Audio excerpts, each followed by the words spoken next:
Have you ever felt the sting of betrayal and wondered, how could they do this to me? Well, brace yourself, because the truth is far darker than you think. People will betray you. That's not a guess. That's not a maybe. It's an absolute certainty. The quicker you understand this, the sooner you'll stop playing the role of the helpless victim.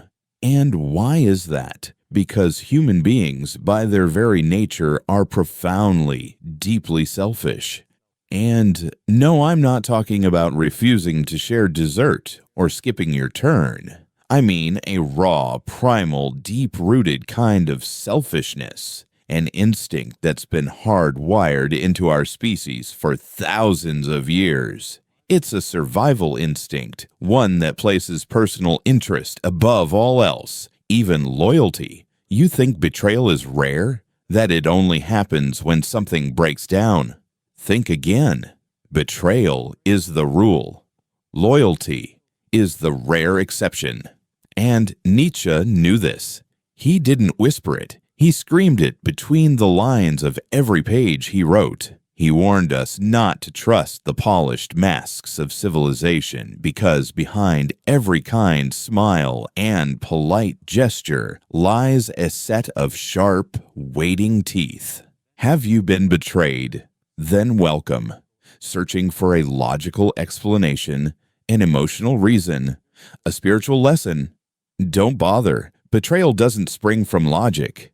It's born from fear, from raw desire, from a buried instinct that outweighs every promise ever made to you. Want the painful truth? Here it is. They didn't betray you because you did something wrong. They betrayed you because it benefited them. That's it. No drama, no mystery. People don't betray out of sheer malice. They do it out of convenience. Maybe you stopped being useful to them. Maybe someone else gave them a better offer. Or maybe their fear of losing something outweighed any sense of loyalty they had toward you. It's not personal. It's structural. It's deeply embedded in how the human mind functions. And yet, we continue to be shocked. We trust people like the world runs on morals, ethics, and values, but it doesn't. The world runs on interests. Loyalty, that's a luxury, one that only a few can afford. Here's some brutal advice. Never expect someone to put your needs above their own, because the day your well-being threatens their interests, they will crush you. And worse, they won't even feel bad about it. The human brain is a master at self-justification. They will turn their backs on you, stab you in the heart, and then calmly convince themselves they did what was right. They'll claim they had no choice. They didn't mean to hurt you. It was just a misunderstanding. And the worst part? They'll believe their own story just to sleep better at night. But you'll be the one left holding the emotional wreckage. Let me spell it out for you. If you expect the world to treat you fairly just because you treat others with kindness and integrity, then you're marching straight toward martyrdom. No one's going to reward you for being a good person. No one's going to respect your values unless those values serve their own desires. And then comes the question that cuts the deepest. Why did they betray me? Here's your answer. Because they could. Because there were no consequences. Because it was easy. Now prepare yourself for the first psychological gut punch. People are only as loyal as you make them be. You might think loyalty comes from love, affection, or shared memories. But in truth, loyalty is born from fear. Fear of losing something valuable, a relationship, a privilege, a position, or status. So when someone betrays you without hesitation, they're telling you something loud and clear. You weren't that valuable, or at least not valuable enough to protect. What hurts most isn't just the betrayal, it's the realization of what it uncovers. It hits you harder when you see that you simply weren't worth as much to them as whatever they gained by betraying you. That truth cuts deeper than the act itself. Why? Because it exposes something you'd rather not admit. You overestimated your value in their life. Nietzsche once said, "It's not a lack of love, but a lack of friendship that makes marriages unhappy." Now replace marriages with any close relationship, romantic, platonic, or professional, and there lies the hidden truth. People fail you, not because they were with you, but because they were never truly with you. They were attached to the idea of you, the benefits you offered, the version of you that was convenient, agreeable, and easy to digest. But the moment that version changed, they vanished. They looked you in the eye. They said you could trust them. They promised they'd always be there. But what they didn't say, what was always implied, was, "As long as it doesn't cost me anything." Have you noticed how people disappear when your world starts to crumble? When you hit rock bottom, it's because loyalty, real, unwavering loyalty, demands something few are willing to give: sacrifice. And when they're not prepared to pay that emotional price, they invent justifications. They say you've changed, that you've become negative, demanding, or toxic. They spin the narrative just to excuse their absence. And here's a second punch of harsh reality. Betrayal doesn't destroy us because of what we lose. It destroys us because of what it reveals. It shows us who we truly were in that relationship, devoted, blind, full of hope. And it exposes who they were all along: opportunistic, self-serving, unstable, afraid. The most terrifying aspect of betrayal isn't the act. It's the realization that everything you trusted, everything you believed, was a lie. And once that truth sinks in, something inside you shifts. Paranoia creeps in. You start questioning everyone around you. You wonder, if that person, the one I trusted with my soul, could stab me in the back, what about the rest? Suddenly, everyone feels like a potential threat. And with suspicion comes a cold, suffocating loneliness. But here's the part no one ever says out loud. That loneliness, it's a gift. After a betrayal that deep, you can't afford to be surrounded by wolves wearing sheep's clothing. Betrayal is not just pain, it's a purge, a harsh, necessary cut. And yes, it's devastating. You still love them, you still replay the good moments, you still hope they'll come back. But what you're longing for isn't the person. It's the illusion. And that illusion is slowly destroying you from the inside. Nietzsche reminded us, what doesn't kill you makes you stronger. But here's the twist. That's only true if you understand the lesson. If you don't, then what doesn't kill you might just leave you bitter, guarded, and shattered. Not stronger, just more shut off from life. So do you want to transform betrayal into growth? Then stop romanticizing it. Stop making excuses for it. Stop painting over the cracks with pretty words. Accept this. Human beings are capable of infinite failure. No one is immune. Not them. Not even you. Because at some point, you too may have been the villain in someone else's story. Betrayal lives inside all of us, but so does the choice. Who will you allow to hurt you more than once? If someone betrays you once, it's their fault. But if they do it again, it's yours. Here's the truth that most people avoid. Your job isn't to prevent betrayal. That's impossible. Your job is to never let it happen a second time. And the only way to do that is to remove your blindfold. Stop idealizing people. See them as they are, not as you hope they'll be. Ask the uncomfortable questions. Pay attention to how they treat others when no one's watching. Listen closely to how they speak of those who aren't in the room, because that's exactly how they'll talk about you when you're not around. And above all, when someone betrays you, learn to disappear. Don't explain. Don't beg. Don't plot revenge. Don't try to wrap cowardice in logic. Just disappear. Walk away in silence, because the most brutal punishment for a traitor is your absence, your silence, the empty space you leave behind.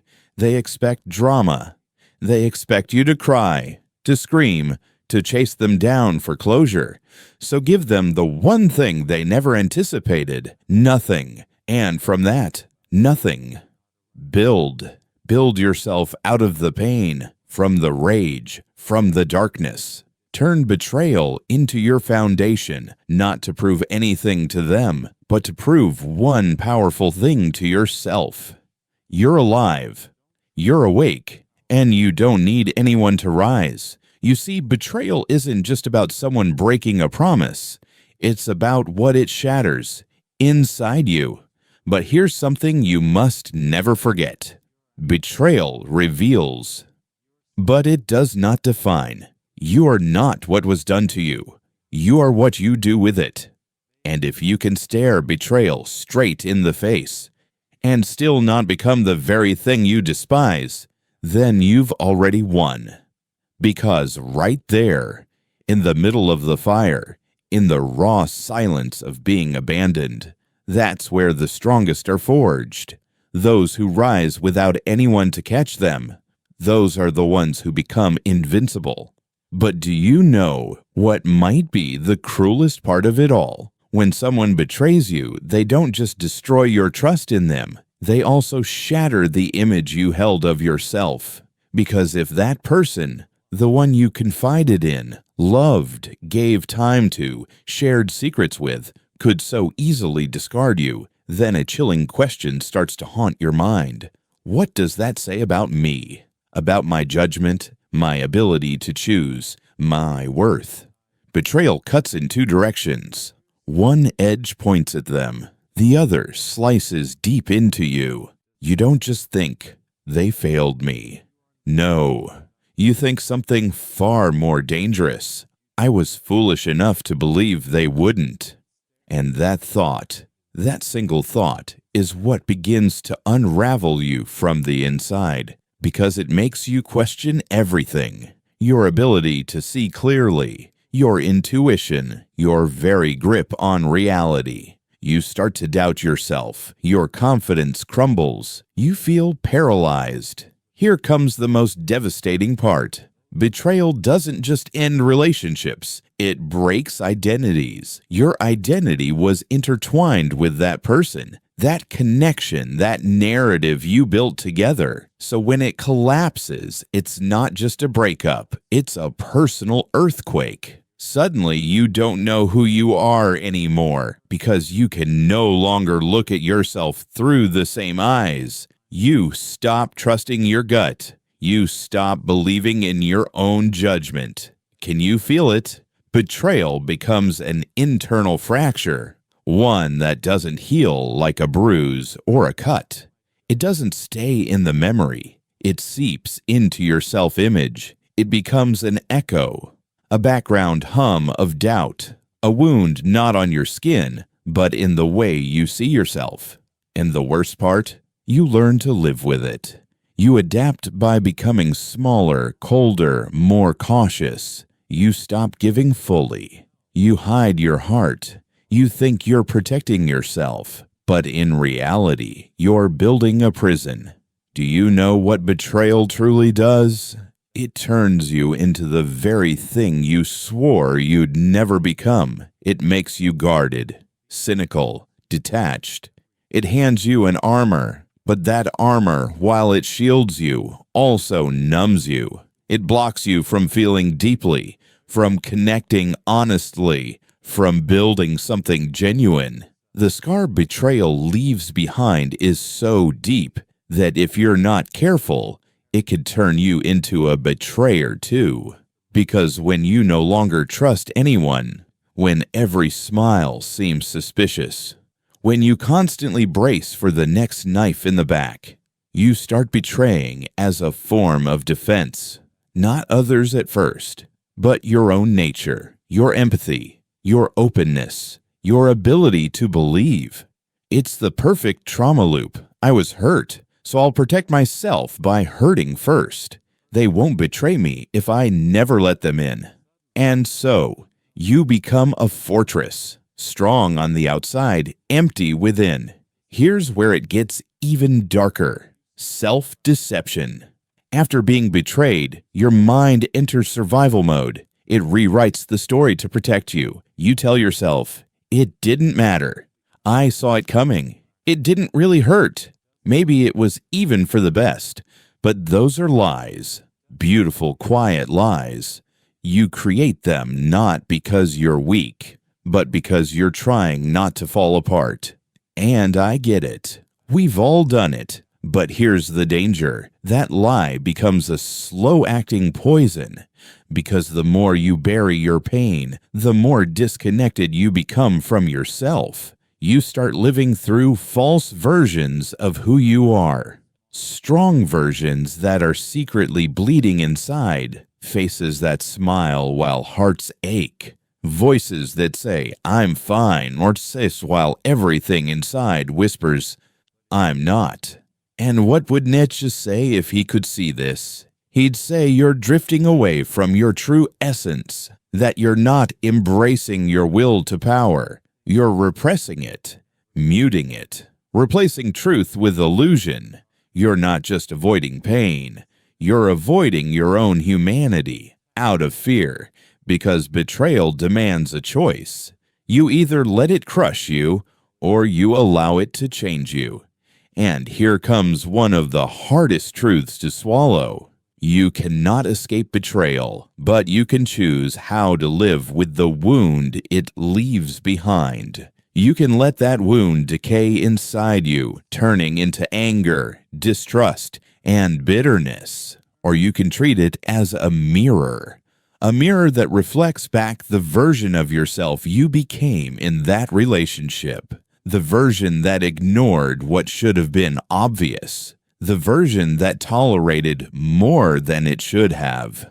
The version that gave away pieces of your soul to hold on to something that was already falling apart. I know it sounds cruel, but listen closely. There's a part of you that permitted the betrayal. You didn't cause it, but you allowed it. Because deep down, we all know who we're dealing with. The problem? We often pretend not to know when pretending feels safer. You saw signs. You felt the shift in energy, but you ignored the tension. Why? Because the desire to connect, to be loved, to belong, it's heavier than your instinct to protect yourself. So you clung to false hopes. You made excuses. You justified their silence, their withdrawal, their coldness. You told yourself stories just to sleep better at night. And then, one day, it all explodes. And you're left staring at a painful truth you tried so hard not to see. Then comes the fear that haunts us most. What if I can never trust again? Suddenly, it's not just about them. It's about the whole world. Your entire belief in human loyalty feels contaminated. You start to question everything. Is trust real? Do people actually stand by one another? It feels like betrayal isn't an event. It's a structure, an invisible toxin in all your relationships. And that fear that nothing is sacred anymore can be paralyzing. But here's the thing. It's not that everyone will fail you. It's that now you need to learn to see more clearly. Stop listening only to words. Start watching behavior. See how people treat those who have nothing to offer them. See how they act when there's no audience, no reward. That's where the truth lives.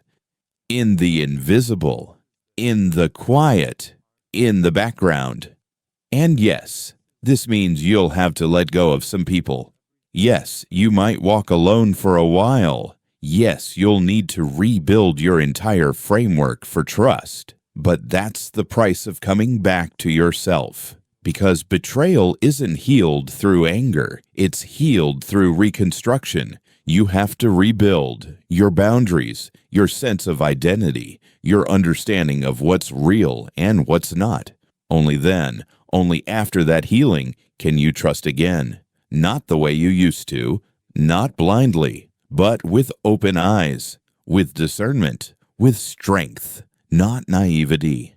Don't let betrayal define your life, but don't pretend it didn't shape you. Don't drown it out with noise. Don't act like it left no mark, because if you do, you're only setting yourself up to repeat it. Instead, observe the pain, sit with it, let it teach you, and rise. Not untouched, but wiser, clearer, more grounded. Now let's turn to something darker, a kind of betrayal that hides in silence. We often think betrayal arrives with screaming, slamming doors and dramatic exits, but not always. There's a quieter betrayal, one far more dangerous. Silent betrayal. This kind doesn't make a scene. It doesn't leave bruises.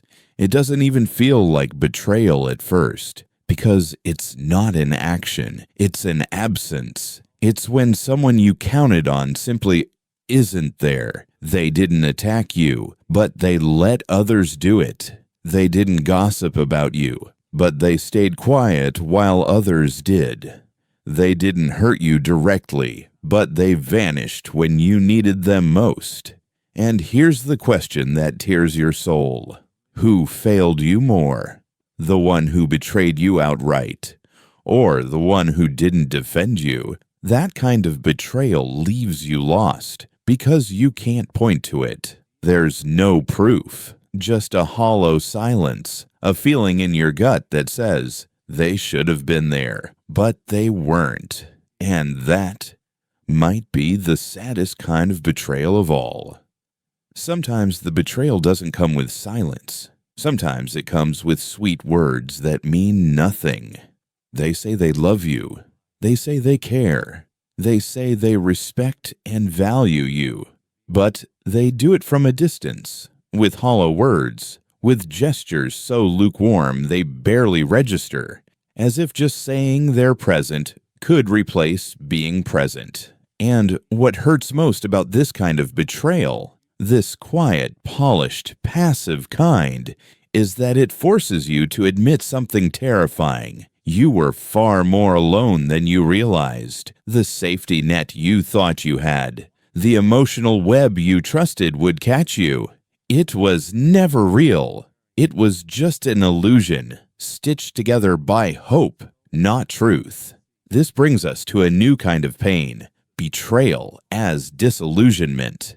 Because betrayal isn't just about what they did. It's about what it destroys inside your mind. It breaks the narrative, the expectation, the story you built around that person. You told yourself they were different, that they'd never hurt you, that you were special, immune.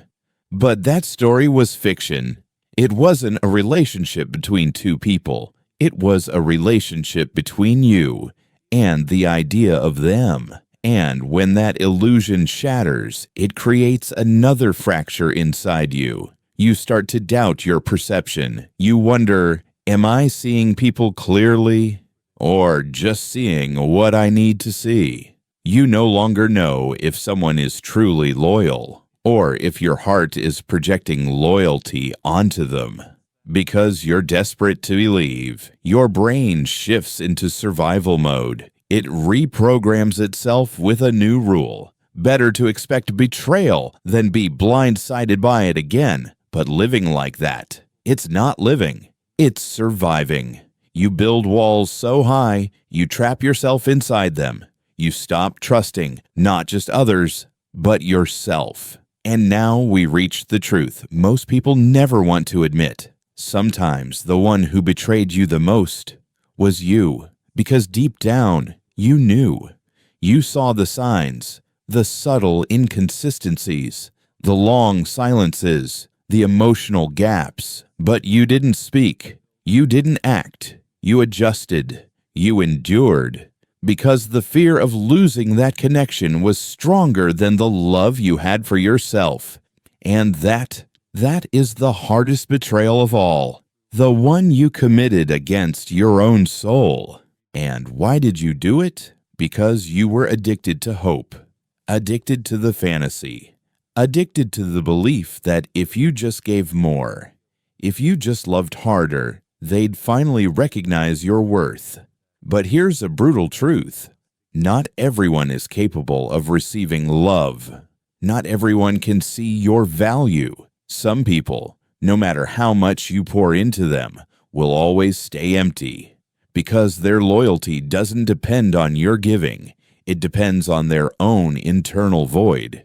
And now, here's the next deep truth. Some people betray not because you failed, but because they are broken, because their soul is fractured, because they don't know how to hold anything healthy, because the moment they come close to something real, they sabotage it. Not out of evil, but out of fear, out of conditioning, out of trauma. They're so used to chaos that when they find something stable, something nurturing, they destroy it. Not to hurt you, but because they simply don't know what to do with peace. And you stood there, believing you could save them, thinking your love could heal them, that your patience could teach them. But here's the truth. You can't save someone who doesn't want to be saved. You can't build a future with someone who's hardwired to burn everything down the moment it starts to feel real. And the most painful part, when they betray you, they won't even see it as betrayal. They'll tell you that you suffocated them, that they didn't feel like themselves anymore, that they needed space, that they weren't ready. And you're left shattered while they move on like nothing ever happened. Because yes, there are people who can betray you and still sleep like a baby. Why? Because they don't feel the way you feel. Because they don't live by the same code. Because to them, loyalty is a word, not a commitment. And that's where you must draw the line. You have to break the pattern. You have to reset. Because if you don't, you'll keep attracting the same kind of people. People who only want you when you're silent, when you don't challenge them, when you don't shine too brightly. And that's another form of betrayal. Betraying yourself just to fit in. How many times have you dimmed your own light to avoid making others uncomfortable? How many times have you buried your strength, your brilliance, your ambition, just so no one would feel insecure? How many times have you hidden who you are so you could be accepted by people who were never meant to hold you in the first place? Sometimes it's not others who betray us. It's us betraying ourselves. Each time you shrink to make others comfortable. Each time you silence your voice just to keep the peace. Each time you allow yourself to be ignored, dismissed, invalidated. That too is betrayal. But this time it's not from them to you. It's from you to you. Nietzsche put it with razor-sharp clarity. Man suffers so deeply that he had to invent laughter. And I'll say this. We suffer so much from betrayal that we've invented a language to soften it. We call it experience. We call it a lesson. We say, it had to happen for me to grow. But no, some things should not happen. And when they do, they deserve to be called by their true name. Betrayal. Not a life lesson. Not a misunderstanding. Not something that made me stronger. Call it what it is. Don't sugarcoat it. Don't dress it up. Don't explain it away. Name it. Because only by naming it can you begin to heal it. And most of all, only by naming it Can you take your power back? You get to decide. Decide never again to hand your soul to someone who doesn't even know how to hold their own. Decide never again to shrink just to fit in. Decide that you'd rather walk alone with integrity than stay somewhere you're mistreated in silence. Here's a hard truth that most people don't want to hear. Most people don't want someone powerful. They want someone manageable. So when you choose to be free, when you decide to be fully, unapologetically yourself, get ready. They will try to betray you, not because you're weak, but because your strength confronts them. You remind them of everything they're afraid to be. And when that happens, you'll realize something profound. You're no longer the victim. You're the threat. Because betrayal doesn't just reveal who others are. It reveals you. It shows you your ability to rise, to grow harder without growing cruel, to trust again, but without being blind, to love without giving away your dignity. And in the end, that's what saves you. Not that people stop betraying you, but that betrayal stops breaking you. You learn to guard your essence, to protect your light, to stand alone if you must, but never kneel. And now, let me tell you something few dare to say. Betrayal is the baptism of the strong. Yes, it hurts. It tears you apart. It leaves you empty. But it also reveals you. It burns away your illusions. It strips you of your masks. It cracks open your eyes permanently. Before betrayal, you were just a polished version of yourself. A believer in fairy tales, in eternal loyalty, in promises carved in stone. But after, you're raw, you're real, you're reborn. And that, as painful as it sounds, is the beginning of everything. Because the person who rises from betrayal is not the same as the one who fell. They no longer chase validation. They no longer confuse attention with affection. They no longer beg for connection that comes at the price of their peace. Betrayal is alchemy. It takes your innocence, melts it down in fire, and if you dare to face the flames, it returns to you as something priceless, vision, and someone who has truly seen betrayal, who has walked through the storm and come out standing. They don't become paranoid. They become selective. They stop trying to fit in because now they understand. Not every place deserves their presence. Not every person deserves their story. They don't beg for loyalty because real loyalty doesn't need promises. It speaks in silence, in action, in consistency. Betrayal, if you read it well, becomes a compass. It shows you who was truly with you and who was simply using your warmth to escape their cold. And that's why what once felt like a curse was actually a purification. If you've made it this far, there's a part of you that knows it. Something inside you has changed. Something has shifted. You're not the same person who started this journey. You can't unsee what you've now seen.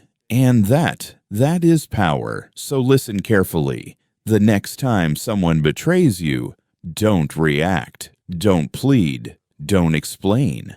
Don't cry in front of someone who doesn't have the soul to hold your pain. Just leave. Silently. Completely. Without looking back.